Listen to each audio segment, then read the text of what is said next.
Surat district cricket એસોસિએશનની ચૂંટણીમાં જબરદસ્ત રોમાંચ સવારથી ગઈકાલે જોવા મળ્યો હતો।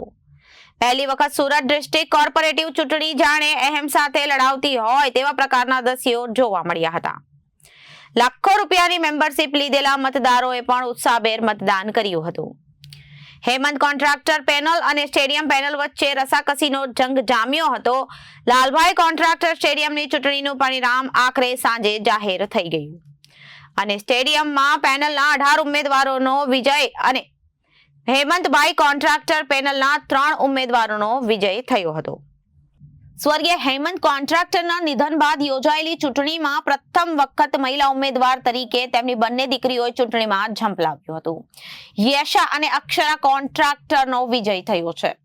સ્ટેડિયમ પેનલના 18 ઉમેદવારોનો વિજય થયો છે અને હેમંત કોન્ટ્રાક્ટર પેનલમાંથી યશા, અક્ષરા અને મહેક ગાંધી માત્ર 3 ઉમેદવારોનો વિજય થયો છે।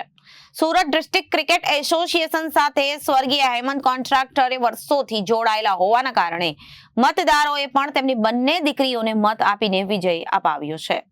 કોન્ટ્રાક્ટર પરિવારના આંતરિક મતભેદને કારણે આ વખતની ચૂંટણી ભારે ચર્ચામાં રહી હતી। એક જ પરિવારના લોકો એકબીજાની સામસામે આવી ગયા હતા। Bureau report, Janadesh news, Surat.